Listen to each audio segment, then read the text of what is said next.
це Україна. Сьогодні це викликає трохи дивний подив у людей, що ви констатуєте факт, так? Тобто рівень розуміння цієї проблеми, він змінився. Якщо раніше це була, для нас це був вакуум, багато голосів було за те, що навіщо нам повертати цей Крим, навіщо він потрібен. Дивіться, в нас і електоральна карта змінилася, і завдяки цьому і парламент, і інший, він є проєвропейський. Навіщо нам ці території, які завжди нас тягнули, наприклад, там, до Росії? Сьогодні відношення до Криму, воно зовсім змінилося. Я майже не чую голосів про те, що Крим не має бути у складі України, нам не треба за це боротися.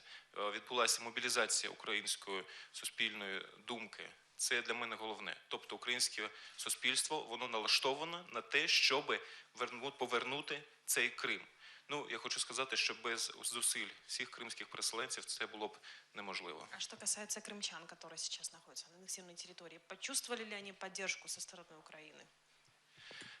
Я вважаю, що це складне питання. Головне для людини, яка знаходиться під окупацією, а я суджу по своїй сім'ї, вся моя сім'я, майже у всьому складі, вона знаходиться на окупованій території, для них дуже важливо, до речі, вони зараз дивляться пряму трансляцію, для них дуже важливо, що тема Криму, вона є. І вони розуміють, що поки на материку говорять про Крим, навіть просто говорять, навіть річ не стосується якихось конкретних справ, хоча вони є вже системними. Поки ми піднімаємо тему Криму, вони розуміють, що в них є надія, і вони будуть чекати на те, що знову будуть жити в Криму, який буде під юрисдикцією Української держави. У меня вот вопрос Павлу. Мы перед началом дискуссии обсуждали с вами, в том числе и то, что, возможно, крымчан, тема Крыма, в том числе и переселенцев, волнует намного больше, что мы живем в некоторой своей повестке информационной. Да? Изменилось ли за год действительно восприятие украинского общества крымской проблемой? Доброе утро, друзья. Меня зовут Павел Казарин. Спасибо за вопрос. Вы знаете, на самом деле, одна из главных задач журналистики – это вообще объяснять стране страну. Так уж получилось, что мы 23 года жили, и вот обычно таким вот себе фонариком медийным в всякие медвежьи углы не светили. Вы знаете, так уж получилось, что за 2014 год мы все очень устали, например, от фразы, что Киев не слышит Донбасс. И эта фраза оказалась скомпрометирована. Я думаю, вы со мной согласитесь, что всякий раз, когда мы ее слышим, мы так как бы невольно морщимся. Но тем не менее, друзья, давайте посмотрим фактам в глаза. Ну разве понимали мы на самом деле, особенно там, я не знаю, из Киева, реальности жизни в Крыму? Последние 23 года.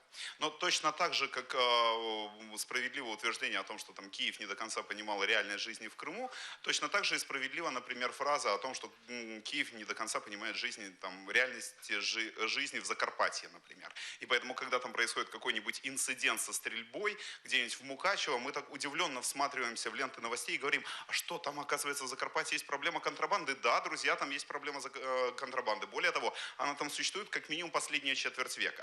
А когда, например, наш коллега Денис Казанский проводит расследование по незаконной добыче янтаря где-нибудь в Украинском Полесье, мы так внезапно для себя открываем. Оказывается, у нас в Украинском Полесье есть проблема незаконной добычи янтаря. Ребята, 25 лет она там существует. И вот точно такое же вот медийное непонимание, вот нежелание заглядывать в медвежьи углы украинского государства, оно существовало в отношении самых разных регионов. И Крым в этом смысле не был исключением. Мы когда оказались в силу известных обстоятельств в Киеве, мы обнаружили, что действительно здесь существует огромное количество стереотипов, мифов в отношении того, чем на самом деле живет Крым. Вот мы как раз-таки подготовили эту брошюру, которую каждый из желающих может получить на входе. Это антология современной крымской мифологии, в которой мы как раз собрали 30 самых распространенных мифов о Крыме. А вот раскройте хотя бы о главных из них.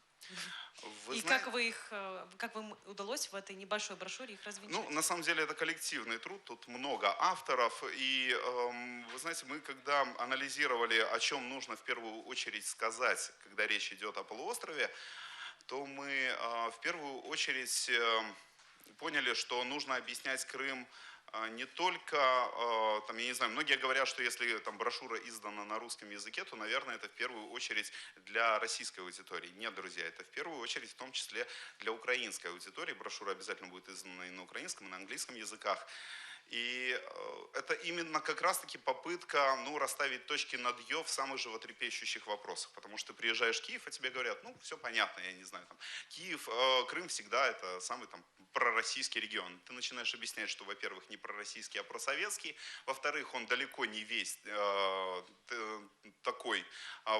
Просто вы не хотите, может быть, замещать оборотную сторону Луны, просто потому что не заглядывали на оборотную сторону Луны. Кроме того, там, не знаю, слышишь самые разные истории о том, что там, я не знаю, Крым всю свою жизнь жил за счет, там, я не знаю, туризма, и всякий раз начинаешь объяснять, почему это не так. Вы знаете, это очень важно, на наш взгляд, потому что любой диалог – это пространство общих смыслов. В противном случае вы можете говорить на одном языке, буквы будут складываться в слова, слова в предложения, но если эти предложения носят разный смысл, вы никогда ни о чем не договоритесь. Вот эта брошюра – это попытка договориться о терминах, в которых мы будем потом рассуждать о Крыме. И вы знаете, там 30 мифов, но из них лично для меня самым важным является миф о том, что все проукраинские крымчане с полуострова выехали после аннексии. Как Так на вот, самом друзья, деле, расскажите. Друзья, на самом деле это не так. На самом-то деле вообще крымская структура крымского общества весьма неоднородна. В нем, по нашим подсчетам, есть 35-40% таких убежденных, таких просоветских граждан. Порядка 20, как минимум, процентов это ядерное проукраинское население, которое всегда за Киев, вне зависимости от того, хорошо живет Украина или плохо живет Украина. Еще порядка 40% это те люди, которые, знаете, им все равно по большому счету под каким флагом жить. И главные их приоритеты в жизни – это чтобы был полный холодильник, чтобы не было войны, чтобы стабильность. Когда Янукович в 2010 году вешал по всей стране билборды «Тому що стабильный», он вешал их для них. И точно так же вот эти люди там 2 года назад, там, в феврале 2014, получая информацию в первую очередь из рук коллективного Дмитрия Киселева, они испугались Киева. И они ситуативно примкнули к просоветски настроенным гражданам. Но точно так же, если современная Россия напугает их больше, чем они 2 года назад испугались событий в центре украинской столицы, то точно так же ситуативно они примкнут к 20% проукраинских граждан. И вот этот баланс мнений, баланс настроений точно так же изменится. Но самое главное, друзья, мы не должны забывать о том, что там, в Крыму, живут проукраински настроенные люди. Да, их сегодня не слышно, они сегодня вынужденно оказались в ситуации такой внутренней эмиграции. Но точно так же в 2013 году в Украине не было ни слышно, ни видно всех тех людей, которые чуть позже уйдут в добровольческие батальоны и в волонтерское движение. А я напомню, что в 2013 году социологи давали цифры, что 64% граждан Украины не готовы выходить на акции протеста. Поэтому помните, каждый день там, в Крыму, живут люди, которые всматриваются с надеждой в нас, всматриваются в материк, всматриваются за перекоп.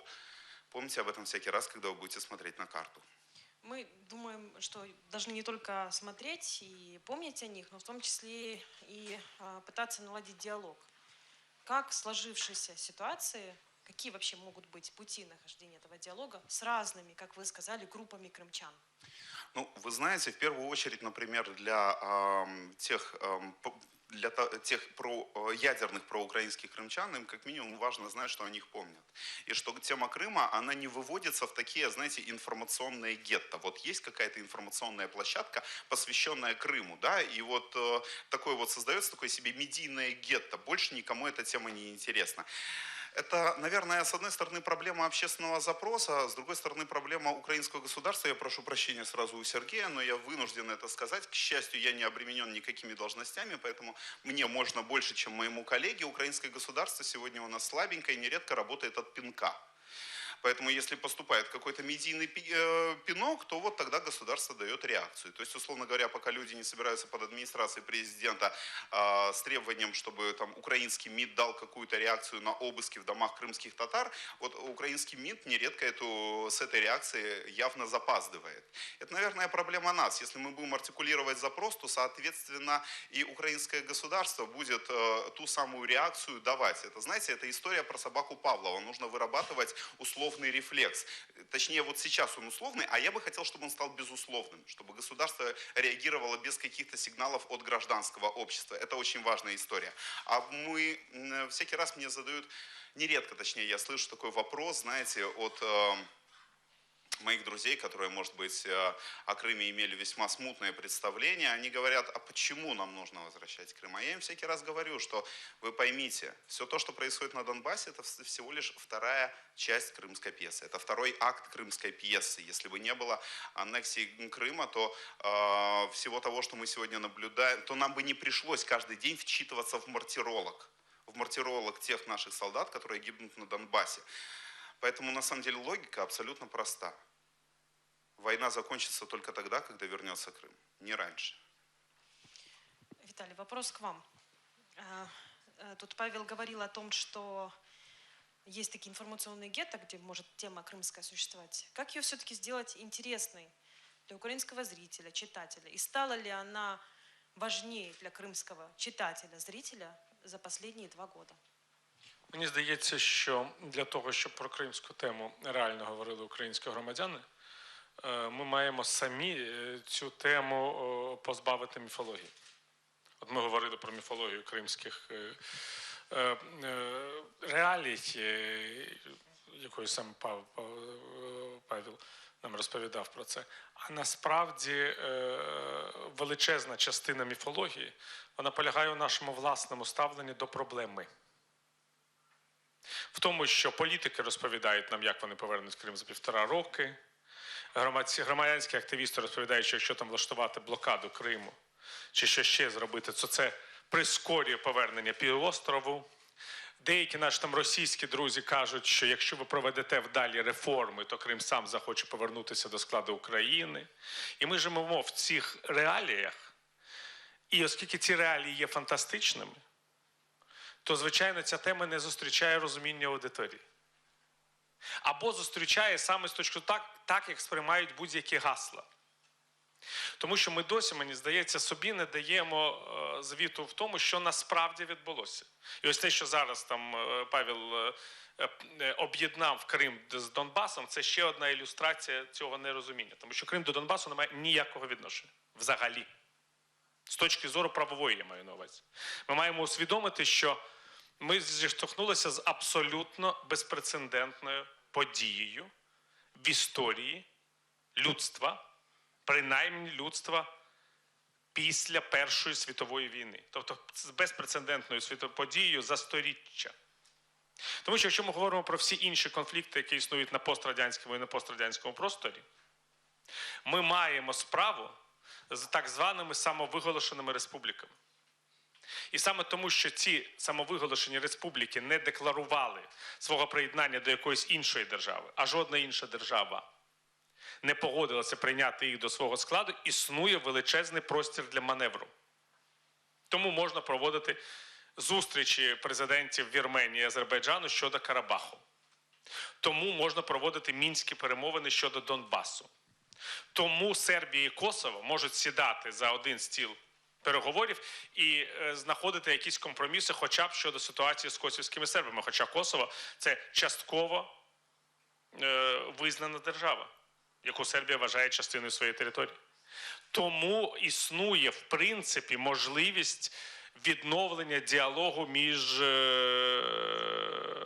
Абхазією, Південною Осетією і Грузією. Треба нагадати, що фактично цей діалог було припинено в часи правління Михайла Саакашвілі, але можна собі уявити, що якщо пройде певний час і забудеться і це правління в Грузії, і забудеться в Росії правління Путіна-Медведєва, це створить умови для справжнього діалогу між Грузією і її бунтівними автономіями. Хай вони навіть визнані Росією в якості незалежних держав.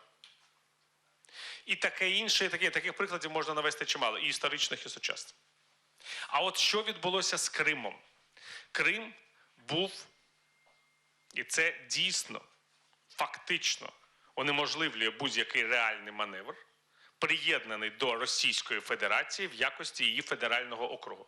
І можемо скільки завгодно говорити, що це не відповідає міжнародному праву, але з точки зору російського права, Крим точно є, і Севастополь є точно частиною Російської Федерації. Це Кримський федеральний округ. Це така ж територія Російської Федерації, як Уфа, Чита, Москва, Петербург. І виникає питання, якщо хтось хоче повернути ці території, що буде робити Росія? Правда? В історії є рівно один приклад вирішення такої проблеми, який нам також не підходить.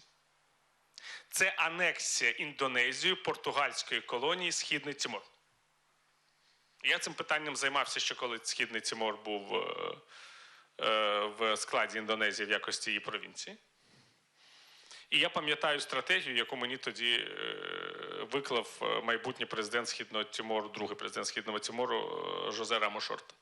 Расскажите, очень интересно. Ну, від нього була чітка ідея, що повернути Східний Тимор можна тільки в разі, коли в Індонезії почнуться кричущі проблеми, пов'язані з її власною дезінтеграцією, і тоді відмова від Східного Тимору буде фактично платнею за збереження територіальної цілісності Індонезії.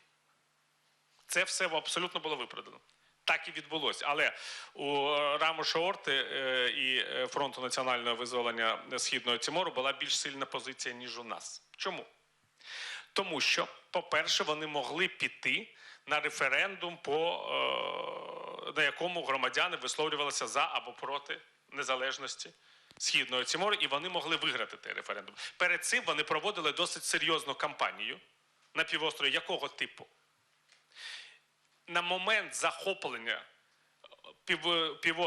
цієї частини острова Тимор Індонезією, там не були сильними антиіндонезійські настрої. Це треба розуміти. Партизани Східного Тимору своїми постійними провокаціями на адресу окупаційної влади і її прихильників примушували цю владу вдатися до систематичних репресій по відношенню до населення Східного Тимору. Людей заарештовували, тортурували, вбивали. Населення Східного Тимору, дякуючи зусиллям Фронту національного визволення Східного Тимору, жило у постійному жасі. І реакції Індонезії, тому що Індонезія – це була військова диктатура. Тобто люди намагалися від цього звільнитися будь-якою ціною, тому що вони розуміли, що така ситуація не призведе до покращення їхнього життя. Вони хотіли, щоб це протистояння, яке було, ця фактично громадянський конфлікт, який там, на території самого Тимору, закінчився. Раз. Два, це те, що там було чимало прихильників незалежності. І вони теж були. Три, люди були готові заплатити цю ціну за незалежність, тому що коли індонезійська армія дізналася про результати референдуму, вона ввела туди війська, десятки тисяч людей було вбито, десятки тисяч людей стали біженцями. Тобто мешканці Східного Тимору заплатили за свій вибір величезними втратами. Це теж треба розуміти. І вони були готові до цих втрат. Це все не про нас і не про Крим. Це треба Вы просто... уверены в этом? Абсолютно, на 100%. Ну, а тому що крымские татары, которые... давай, ми знову говоримо про ілюзії. Кримські татари складають 10% населення автономії. 15 зараз. Ну, я думаю, що в момент, якщо ми будемо, ситуація буде так продовжуватися, їхня кількість зменшиться. Безповоротно. Знову таки, вони підвергаються репресіям. Звичайно, щоб вони проукраїнські настроєні. Правильно, але репресії... В тому числі готові боротися. Правильно, але репресії російської сторони пов'язані з бажанням вичавити кримських татар. У них інша тактика, ніж індонезійців. Індонезійці не намагалися вичавити східних тиморців з території. Вони намагалися їх приборкати. І найголовніше, що Східний Тимор не претендував на приєднання до будь-якої іншої держави. Він хотів стати незалежною державою. Індонезія могла з цим погодитися в якості компромісу, тому що навіть після проголошення незалежності Східного Тимору Індонезія залишилася суверенним економічним цієї території. Це теж треба розуміти. І влада нової держави з цим була згідна. Вона розуміла, що вплив Індонезії залишиться. Тепер, що стосується Криму в цій ситуації. І я ще хотів би нагадати, що Індонезія не є ядерною державою. Вона не може, не зобов'язана захищати свою територію, не може захистити свою територію за допомогою навіть тактичної ядерної зброї. Росія може. Росія може.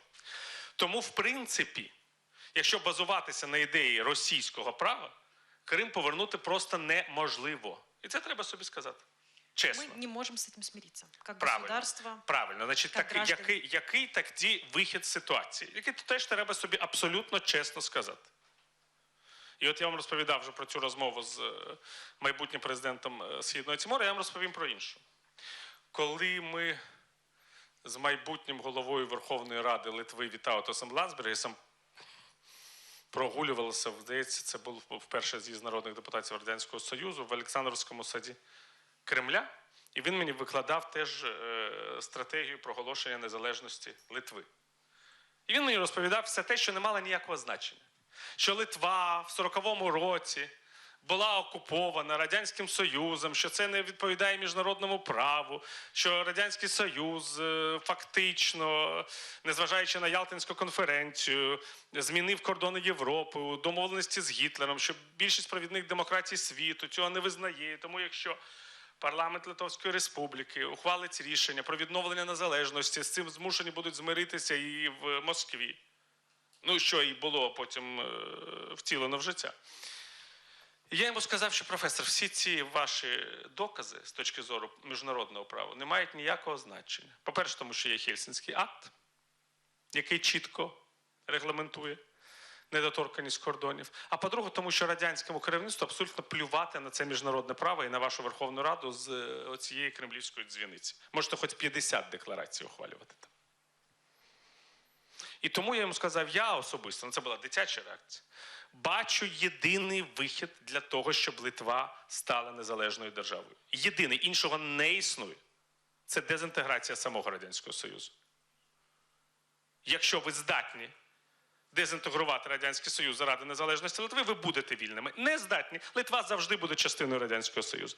І Ландсбергіс мені сказав, ну, якщо потрібно буде знищити Радянський Союз заради незалежності Литви, ми його знищимо.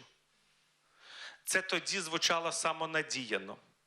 Але це був єдиний рецепт. Так що треба чітко сказати, єдиним рецептом для повернення Криму до складу України є територіальна дезінтеграція самої Російської Федерації. Всі інші рецепти є виключно споживанням українського бюджету, державного, інформаційного, громадського, будь-якого. Це не призведе до жодних результатів. Працювати потрібно не в Симферополі, не в Севастополі, не в Ялті, а в Москві. І більше ніде, на жаль. А информационно? І теж інформаційно потрібно працювати Каким з образом? Потому что наша панель посвящена именно информационной политике. Потрібно говорити про проблеми народів Російської Федерації. Потрібно говорити про проблеми самої Російської Федерації. Потрібно говорити, що Російська Федерація може стати нормальною цивілізованою державою тільки якщо буде погоджуватися з канонами міжнародного права. Потрібно доводити неконституційність багатьох рішень російського керівництва, готуючись до того, що економічний, соціальний та інші крахи, які очікують на Російську Федерацію, примусять її керівництво вдатися до цілої низки компромісів з тими територіями, які складають сьогодні Росію. Тобто потрібно з цим працювати. І ще є один важливий момент, який я хотів би, на якому я хотів би наголосити. Коли ми говоримо про населення Криму і про те, як воно буде сприймати можливість повернення до України, навіть в цій ситуації, ми завжди маємо пам'ятати приклад відновлення територіальної цілісності Хорватії. Хорватія відновила свою територіальну цілісність внаслідок блискучої військової операції, яка могла відбутися тільки внаслідок послаблення сусідньої Сербії. Це про те, що я вам розповідаю. Сербія не дезінтегрувалася, але фактично вже не могла впливати на сусідні території. Але це супроводжувалося масовим вигнанням просербського населення, в тому числі і цивільного, насамперед цивільного, в тому числі взагалі непричетного до тих подій, які відбулися перед цим на території цих псевдоавтономій в Хорватії. І одночасно масовим вигнанням самого хорватського населення етнічного з території Боснії і Герцеговини у відповідь на вигнання сербського населення з Хорватії. Це був обопільний процес. Хорватське населення в самій Хорватії, хорватське суспільство, повністю акцептувало це. Воно це підтримувало. Якщо ви зараз проведете опитування в Україні, чи згідні українці з поверненням Криму, якщо його результатом буде масовий від'їзд населення з Криму, я не впевнений, що ви отримуєте позитивний результат. Наше населення... Позитивний в якому плані? Що населення України підтримує повернення Криму шляхом того, що населення Криму не буде там існувати. Ну от скільки ви як журналіст. Сложно ответить, Ну от честно. правда, да? Тобто наше населення не готове до таких радикальних дій. Я вам теж кажу, я теж не готовий. Якщо ви думаєте, що я до цього закликаю, ні. Я просто вам розповідаю про реалії. Реалії нашого з вами життя. А те, що в Криму є достатньо людей проросійські чи прорадянські, це зараз не має значення, тому що Росія це і є Радянський Союз, тому що всі ці розділення на російське і радянське населення мене дивують. Можем ли мы налаштованных. изменить их восприятие, этих людей, которые живут еще в Советском Союзе? Ні, не можемо, тому що вони живуть зараз в Російській Федерації. Вони повернулися до Радянського Союзу, вони прекрасно себе почувають в його інформаційній площині. Вони цього саме і хотіли. Ми не можемо змінити їхню реальність, не змінюючи ту країну, в якій вони живуть. Тому що ця країна впливає на них з точки зору інформаційної набагато більше, навіть нічого не роблячи. Вони бачать ті реалії, в яких вони жили все своє життя, і які були набагато більш комфортними. І до яких вони залюбки повернули. Знаєте, сьогодні, вчора ввечері була, 60-та річниця знаменитої доповіді Хрущова про культ особистості і його наслідки. 25 січня 1956 року Микита Сергійович прочитав цю доповідь. І раптом всі очнулись. Кажуть, що ми ж нічого не знали. А потім виявилося, що головним завданням радянського суспільства було повернутися в стан до цієї доповіді, коли вони нічого не знали. І зараз російське суспільство прекрасно повернулося, щоб подивитися зараз публікації російських газет, там Хрущов засуджується за цю доповідь. Тобто виявляється, що їм комфортніше було жити в світі до 1956 року. То чому дивуємося ще населенню Криму? Це здебільшого колоністи, які переїхали туди після депортації корінних народів, які жили ідеологією цієї самої можливості переселення в чужі домівки. Це ж теж, я перепрошую, це психологія. Коли моя бабуся їхала в евакуацію в 41-му році звідси з Києва, їй запропонували, щоб вона переїхала до Енгельсу, тому що там стояли порожні будинки. І моя бабуся сказала, що вона не може туди поїхати, тому що це були будинки поволжських німців. Вона, єврейка, не хотіла переїхати в німецький будинок, навіть тоді, в 41-му році, тому що вона знала, що це чужий. І вешталася десь по селах Саратовщини, де були набагато більш жахливі умови, де могли померти діти. Це просто питання моральності. А є люди, які переселяються в чужі квартири. Як ви достукаєтеся до них чи до їхніх нащадків, коли ідея переселення в чужий дім є сімейною, побутовою, національною державною ідеологією? Як ви це зробите? Це неможливо. Я не знаю, но вот, возможно, Евгений даст ответ на этот вопрос. У нас следующий спикер. Я думаю, що на сьогоднішній момент Україні дуже складно конкурувати в інформаційному просторі в вимірі сьогодення. Тобто сьогодення Криму. Крим Росія вважає своєю невід'ємною вже частиною. Дійсно, Конституція Росії не передбачає виходу будь-якої складової зі складу Росії. І дійсно виходить, що єдиний вихід – це дезінтеграція Росії. Якщо ми будемо сидіти на березі і чекати, доки вгору по Дніпру пропливуть шматки Російської Федерації, то ми будемо чекати надзвичайно довго.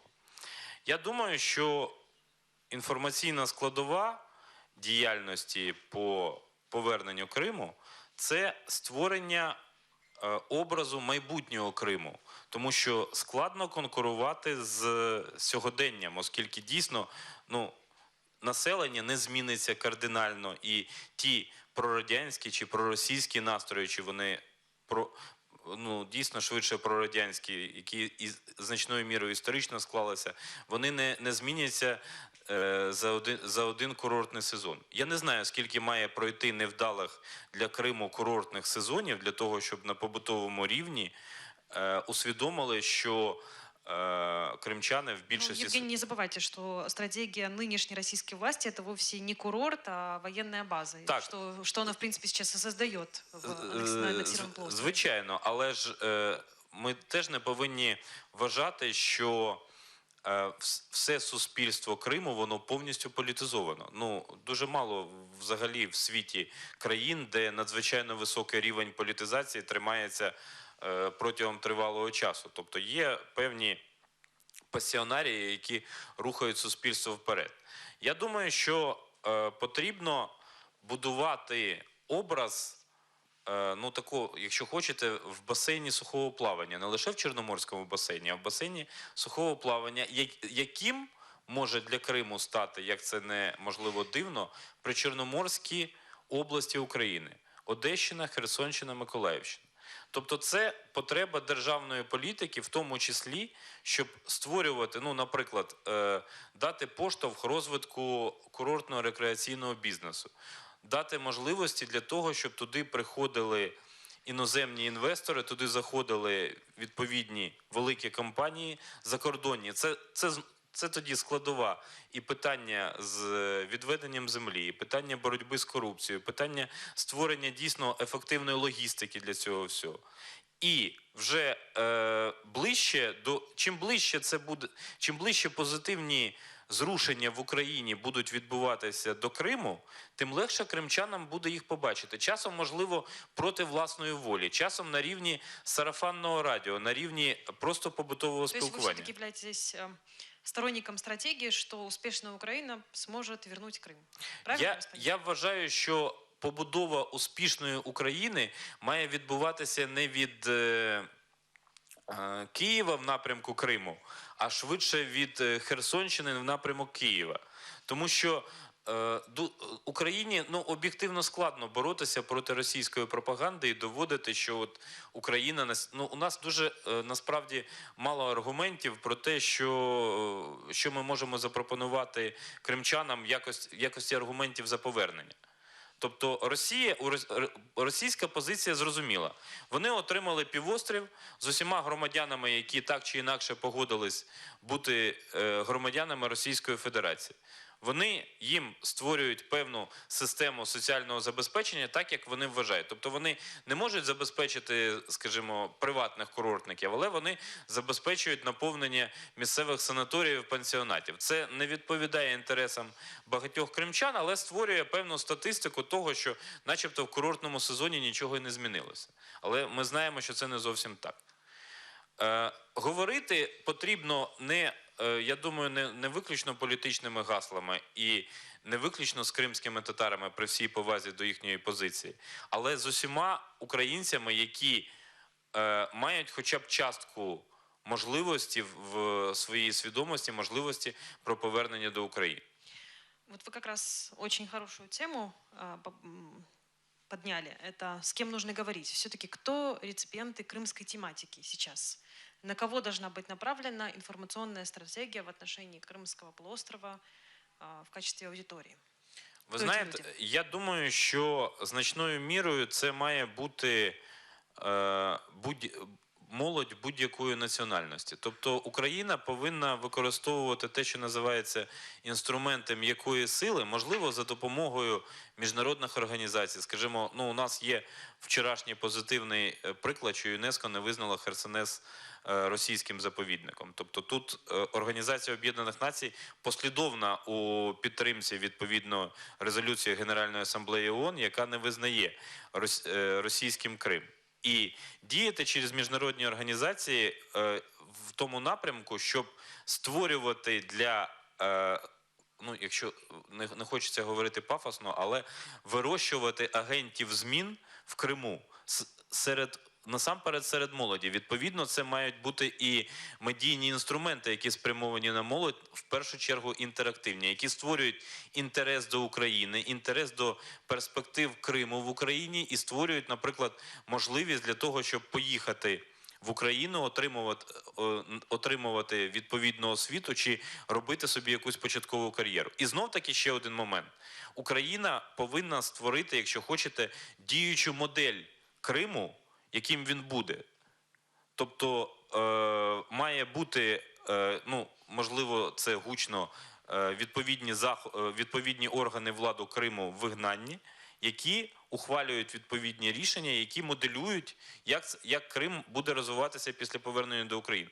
Я б не хотів, щоб повернення Криму до України стало приємною несподіванкою. І потім у нас за національною традицією ми ще витрачали масу часу для того, щоб налагоджувати відповідний діалог і відповідну діяльність.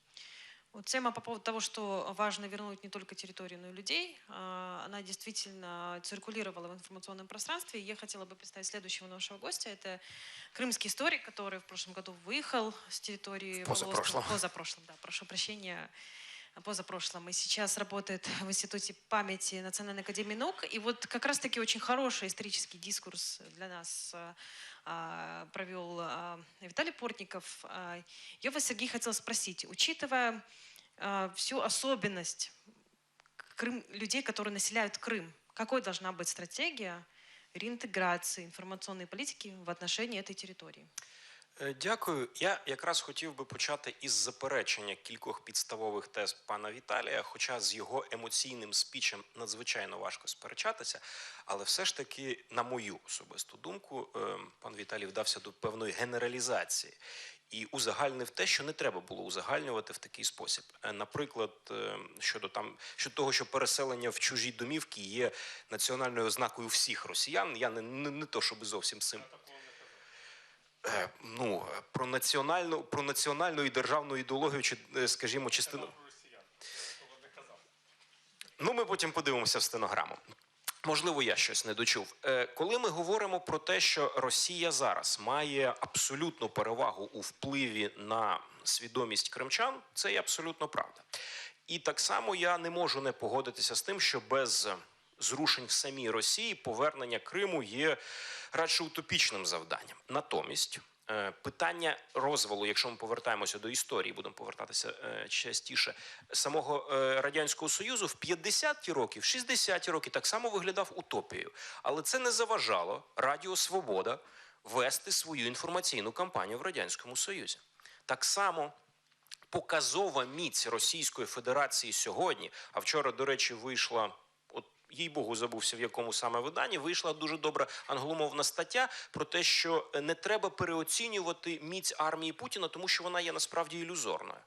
І хоча нам здається сьогодні, що Росія міцна, Росія збирає руські землі, насправді це може виявитися так, що завтра Росії не стане. І тим більше, незважаючи ні на що, ми сьогодні маємо провадити нашу інформаційну кампанію. Це перша теза, чому ми повинні це робити. Тепер друга теза, чому це нам вдасться. Зрозумійте одну таку штуку. Коли ми говоримо, що в Криму етнічну більшість складають росіяни, ми розуміємо, як вона створювалася. Коли ми говоримо, що там прорадянські проросійські настрої панують тепер, ми також розуміємо, внаслідок чого. Але за 20 років незалежності України в Криму все-таки відбувся той злам, який дозволив утримати цей півострів в складі України м'якою силою. Я можу абсолютно впевнено стверджувати, що ядерний проросійський, прорадянський електорат, на який в принципі не можна нічим вплинути, складає не більше 40% населення. Ще відсотків зо 20 населення складає ядерний проукраїнський електорат, який і не потрібно ні в чому переконувати. Так, Павло Казарін не один і не два рази казав, що ми їх не чуємо через особливу побудову інформаційного простору Росії. Але вони є. Вони мовчать, але вони є. І є ще 40%, які завжди були не за Київ, не за Москву, а за ковбасу по 2,20 і щоб не стріляли. Да? І в кінці 13-го року, коли так сталося, що місцева регіональна влада вступила в синергію з московською пропагандою, коли з одного боку Крим ісконно руська земля з Москви, а з іншого боку кроваві правосеки, бандеровці і поїзда дружби з Сімферопольської влади, от тоді ці 40% приєдналися до тих 40%, які завжди були за Росію, і склали медійне враження про проросійську, прорадянську більшість Криму. Натомість, після повернення Криму, ці 40% знову повернуться до свого, або приєднаються до проукраїнської більшості, або знову повернуться в свій, будемо називати це своїми іменами, стануть болотом, але ситуативна проросійська більшість в Криму не втримається. Отже, я вірю, що навіть не вдаючись до ніяких радикальних заходів, нам вдасться втримати Крим в складі України після повернення. Ну і нарешті, ми ж сьогодні зібралися 26 лютого, в день, коли кримчани довели, що внутрішнього сепаратизму в Криму недостатньо для того, щоб відірвати Крим від України. Росія була змушена вдатися до збройної агресії для того, щоб допомогти сепаратистам. У самих сепаратистів не вистачило сил. І це надихає мене, це сповнює мене оптимізмом. І відповідно, хай ми не зможемо зробити аж так багато, як би нам хотілося, але в принципі ми маємо розуміти, що це не порожнє витрачання сил і ресурсів. Наша ціль цілком досяжна. Очень хотел что-то сказать Павел Казарин. Передаю ему слово. Да, мне кажется, важным моментом является вот какая деталь, коллеги. Тема сегодняшней панельной дискуссии – это информационная политика в отношении Крыма, да, и всего, что связано с Крымом. Так вот, у этой темы есть три измерения. Первое – это информационная работа, собственно, с полуостровом, непосредственно с теми проукраински настроенными людьми, которые там остались, и с теми потенциальным вот таким вот себе, теми 40%, о которых рассказывал Сергей, которые, может быть, понимают, что, знаете, многие люди, которые там в феврале-марте с оптимизмом всматривались в Москву, они же хотели после аннексии очутиться в ранних романах Стругацких, там, где понедельник начинается в субботу, а по итогу очутились в поздних романах Стругацких, там, где волны гасят ветер и улитка на склоне, да, и где вот ощущение тотальной энтропии. И вот как раз-таки так или иначе, несмотря на то, что судьба Крыма и судьба тех флагов, которые реют над Крымом, она зависит, собственно, не от крымчан, даже если все 100% крымчан захотят в Украину, мы же прекрасно понимаем, что это никоим образом не повлияет на решимость Кремля и дальше эту территорию удерживать силой, тем не менее с этими людьми нужно работать. Просто потому, что, знаете, это наши граждане, потому что так или иначе мы не можем никого оставлять вот за линией фронта, ну, как минимум, не артикулируя о том, что о них помнят. Это первый момент. То есть информационная работа, вот одна из трех составляющих, она должна вестись в отношении полуострова. Это раз. И я повторюсь, тут очень важно, чтобы Крым не оставался в каких-то медиа-гетто, вот в тех площадках, которые только исключительно сосредоточены на теме Крыма. Второй момент – это то, что информационная работа по теме Крыма так или иначе должна вестись не только в отношении полуострова, но и в отношении, собственно, самой Украины, материковых областей Украины, точнее, если быть точным, потому что, я повторюсь, актуализация темы полуострова, подъем его в повестку и понимание того, что пока Крым не вернется, война не закончится, это очень важно. Когда я говорил о том, что Крым и Донбасс связаны, я имел в виду, знаете, это вот вообще вся ситуация последних 2 лет, это такая матрешка, да, чтобы медийно спрятать Крым, ну, не только для этого, но в том числе и для этого. Там, случился Донбасс. Для того, чтобы как бы размыть Донбасс, российская армия поехала, там, отправилась воевать в Сирию, да, это вот матрешка. Ты все время снимаешь верхнюю часть, обнаруживаешь, что ж там внутри, а внутри там смерть Кощеева, да, которая вот поймали утку, распотрошили, вынули зайца, распотрошили, достали яйцо, разбили и спрятали иглу в Крымских горах. Так вот, вторая тема, это должна быть актуализация, собственно, темы полуострова для украинцев, которые живут на материке, для того, чтобы они понимали, что да, ребята, это наша территория, там есть наши граждане, о которых забывать не стоит, потому что тогда будет продуцироваться общественный запрос для любого политика, который будет его зеркалить, я не знаю, в том числе как минимум на уровне политической риторики. И третья, разумеется, самая важная составляющая, то, о чем говорил Виталий, это работа с международными институциями, с теми сферами, которые так или иначе, с теми организациями, которые работают в области международного права.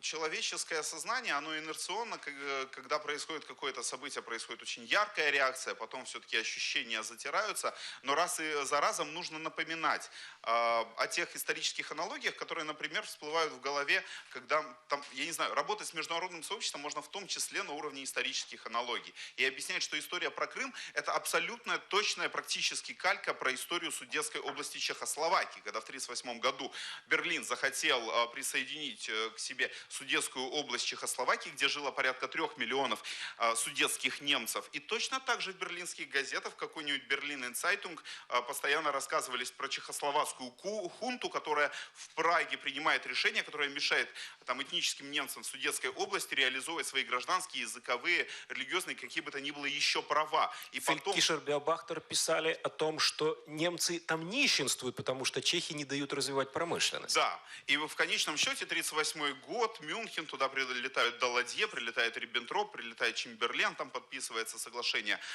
мюнхенское, печально известное, по сути, о разделе Чехословакии, после которого Чемберлен прилетает в Лондон и на трапе самолета говорит: я привез мир нашему поколению. А Черчилль, когда слышит это, говорит, что Англия выбирала между позором и войной, она выбрала позор, а значит получит и позор, и войну. А через год началась Вторая мировая война. И я думаю, что как раз-таки уровень таких вот нужно доносить до, не знаю, европейских коллег. Уровень контекста, медийного, исторического контекста, в рамках которого существует Крым. И что у меня это не вопрос частность, сейчас что вот это к Сергею. система. Сергей был советником министра информационной политики весь прошлый год. Сергей, скажите, пожалуйста, вот этот вот аргумент исторических параллелей Судетской области, он как-то действует на международную публику вообще? Вот эти вот параллели со Второй мировой, с тем, что Путин — это будущий Гитлер, и что сегодня Судеты, сегодня Крым, а завтра мировая война. Работает ли это? Все, що ми говоримо про Крим, все працює. Тому що голос про Крим – це голос вопіющого в пустині. І його чути. І нам треба використовувати всі можливості, всі теми і всі навіть історичні паралелі, тому що це працює і це можуть почути на фоні цієї пропаганди. Але я зараз приношу вибачення. Я є державним службовцем і я спілкуюся українською на роботі, а я зараз на роботі. В том числе, я сейчас перейду на русский язык. На русском языке я более эмоционален. Знаете, мы сейчас говорим, накипело. Я сейчас поделюсь чем. Дело в том, что я 2 года был волонтером как эксперт Крымского института стратегических исследований. Затем крымские журналисты делегировали меня на должность советника министра информационной политики по Крыму. И сейчас эту работу с октября выполняет Эмине Джипар. Я перешел в статус государственного служащего. И хочу поделиться своими впечатлениями. Знаете, вот когда был просто волонтер, и когда ты уже государственный служитель общества. Смотрите, знаете, что меня больше всего поразило?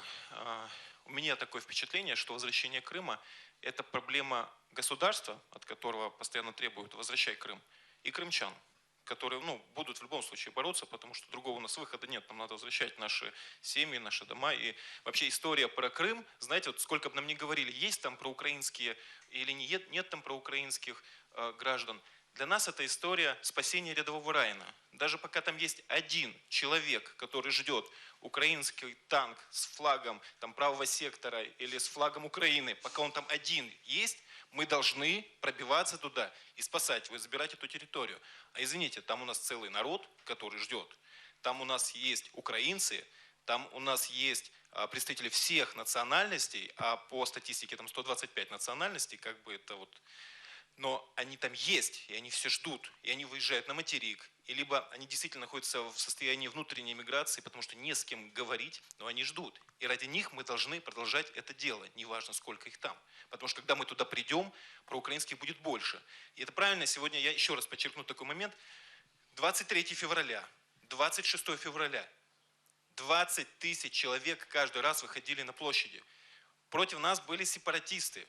Мы смяли, и мы не дали парламенту принять эти решения об отделении Крыма от Украины. На улицах сепаратисты проиграли. Мы тогда не дождались только государства. Вот государства нам не хватало. Честно говоря, когда 27-го захватили административные здания, я шутил своим друзьям, говорил: слушайте, у нас наступил 93-й год, сейчас будет, как в Москве, танки расстреливать парламент. Вот это очень забавно. Оказалось, не забавно. Нет ни танков, никого нет. Были только мы, обычные ребята, которые вышли, которые там показали свою силу, показали, что Крым, извините, украинский. Что касается нашей борьбы за Крым, я начинал с того, что это проблема не только украинского государства и не только проблема крымчан, как и возвращение Луганской и Донецкой, оккупированных частей Луганской и Донецкой области. Это не только проблема государства и луганчан, и донечан. Это проблема всего общества. Сегодня, как чиновник, я хочу вам сказать, мы не договорились. Украинское общество не договорилось, что у нас есть война, извините. И мы боремся за свой суверенитет, мы боремся за свои территории. Я поделюсь личным опытом. Например, восстанавливается Министерством информационной политики вещание в зоне АТО. Что у нас говорится? Ребята, вы ничего не делаете, там нет никакого вещания. Да мы-то и понимаем, где нет вещания, мы над этим работаем. Есть создана специальная комиссия, куда вошли все ведомства. Расскажите, где есть вещание. И еще как его принимать, потому что человек говорит, у меня ничего не принимает, ему надо, извините, для того, чтобы аналоговый сигнал поступать, ему надо эту антенну повернуть с Донецка, откуда ведет вещание террористов, надо, например, на Краматорск или на Волноваху, ему надо это объяснить, надо помочь это сделать. Второе, война, да, мы не договорились, что у нас идет война, и мы боремся за Украину.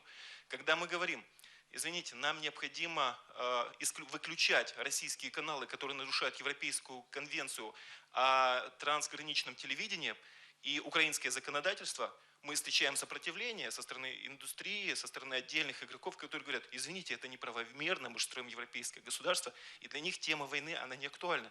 Так мы воюем или мы не воюем? Мы защищаем свое информационное пространство или не защищаем? Давайте договариваться. Тема квот недавно возникла, тоже мы встречались с индустрией. Вячеслав Кириленко актуализировал тему квот на украиноязычные песни на радио. Планку, которую он предложил, 37,5%, она необычайно высокая. Ее сложно потянуть любой радиостанции, это любой вам эксперт скажет. Но зафиксировать эту планку хотя бы на минимум и обозначить государственную позицию в этом вопросе с намерением эту планку увеличить, это правильная позиция. Нам нужны украинские песни, потому что язык – это форма влияния, мягкого влияния. И сегодня русским языком, как инструментом влияния на общественную ситуацию в Украине, пользуется Россия. Они издают книги, они издают дешевый контент, эти сериалы, фильмы, которые наша индустрия покупает, потому что они дешевые, потому что мы ничего не производим, потому что нам выгодно ничего не производить, потому что легче там что-то купить. И нам надо развивать, нам надо защищать наш язык. Наш язык сегодня это наверное, главный инструмент защиты наших национальных интересов. И опять же мы встречаем сопротивление. А зачем нам нужен украинский язык? Он должен бороться на равных с русским языком. Опять же, давайте договоримся, мы все-таки в состоянии войны, и мы защищаем национальные интересы или нет? Это ключевой для нас вопрос.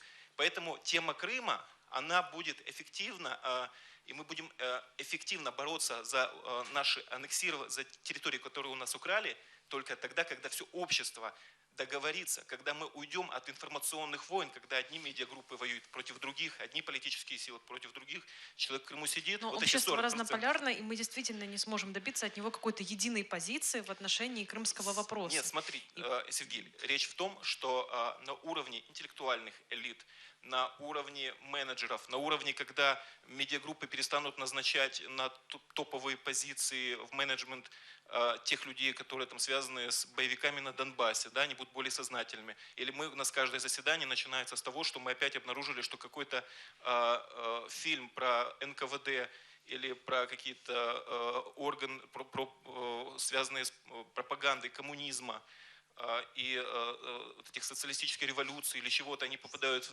в эфир, то... Вот Виталий очень хочет сказать что-то, ответить.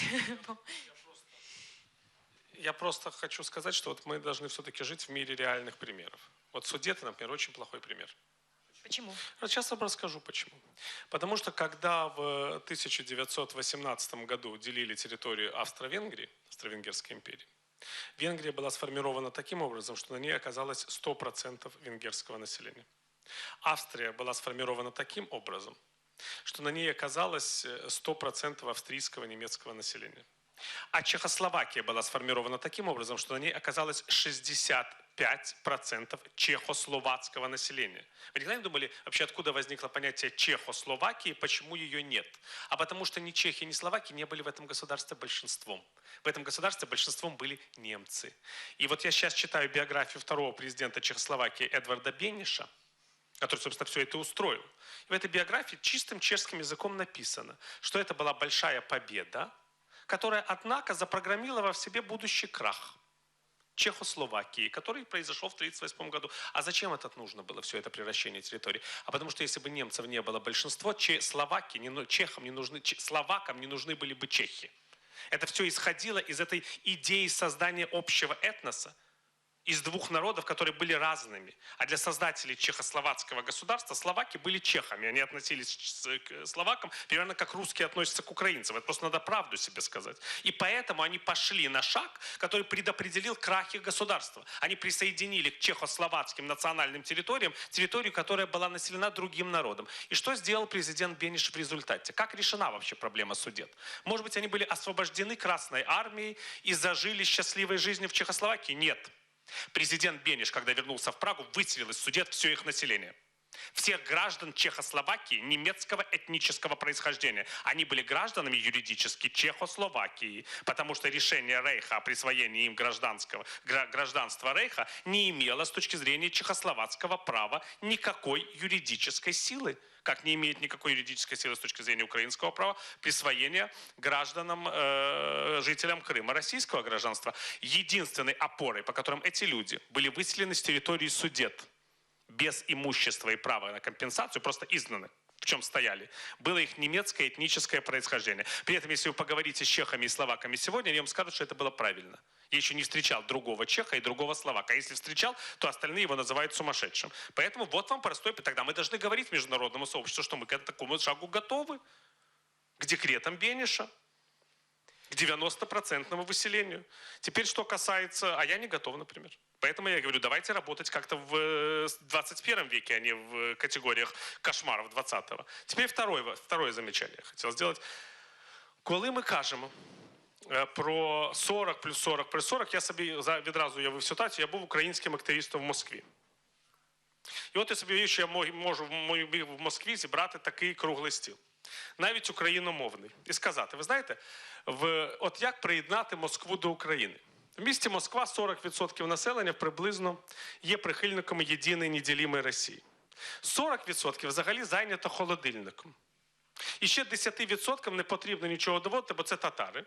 Ну, не кримські, так казанські. Ну, да, це друга нація Москви. Вони живуть в своєму етнічному світі, співають своїх пісень, читають свої книжки, розмовляють татарською мовою, ще є деякі інші національні меншини. І взагалі ніяка. Я хотіла сказати, що много достатньо других народів. Але татари – це вагома частина населення Москви. Були колись українці, але вони перейшли на третє місце в результаті міграційних процесів. Були колись євреї, потім українці, зараз це татари. Немає значення. В будь-якому разі це абсолютно та ж сама формула. З такими самими підходами можна Москву зробити частиною України. Я тому все ж таки знову повертаю вас до міжнародного права, раз, і до того, як Росія трактує міжнародне право, два. Тому що якщо вона може таким чином відмовитися від Криму, вона може і відмовитися і від Москви. З такими настроями населення. Вони по всій Росії такі. 40 думають про єдину неділіму Росію, 40% за холодильник, а 10% це люди, які не пов'язані з російською державністю. Тепер третє, що я хотів сказати, ще про кримсько-татарський народ. Це важливий момент. З інформаційної точки зору також. Ми самі того не бажаючи, як Україна, стали суб'єктом вічної боротьби Російської Федерації за знищення кримсько-татарського Криму, яка почалася після окупації Криму силами Катерини II. Скільки тоді було кримсько-татарського населення? 90%? 90%. Значить, з цього моменту почалася планомірна акція, по-перше, по виселенню, потім по асиміляції, яка закінчилася тріумфальним виселенням корінних народів в 1944 року, коли фактично цю операцію було закінчено. І відновлення життя кримсько-татарського народу в Криму взагалі відбулося тільки дякуючи дезінтеграції Радянського Союзу і того, що Крим був українським. Якщо Крим був частиною Російської Федерації, невідомо, чи це відбулося взагалі. Німці Поволжя так і не повернулися до Поволжя. Я хотів би вам нагадати. Незважаючи на те, що це був другий народ поруч кримсько-татарський, який мав свою автономію. Це правда. Як ми повинні це учитувати? Следующий вопрос.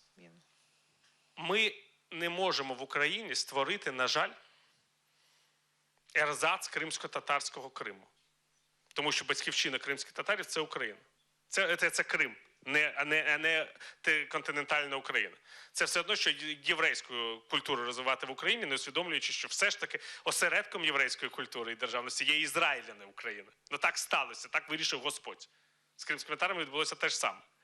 І ми можемо допомогти кримським татарам зберігти свої культурні інтереси, політичні інтереси на території материкової України, але разом із цим ми потрібні докладати зусиль для того, щоб вони могли залишитися в Криму, тому що це їхня батьківщина. І це, до речі, має бути вагомою частиною наших зусиль, тому що навіть в разі продовження анексії кримської території питання майбутнього кримсько-татарського народу може розглядатися як додатковий важель тиску на Росію з боку всіх країн, які навіть не готові до вирішення проблеми Может ли это території. стать важным аргументом для международной аудитории? Сохранение крымских татар в Крыму. Как один из Може, але факторов це не можна об'єднувати, як не дивно прозвучить, з питанням повернення Криму в Україну. Це Почему? мають бути два різні аспекти. Тому що поки ми будемо говорити про необхідність повернення Криму в Україну, може так статися, що одного дня там не залишиться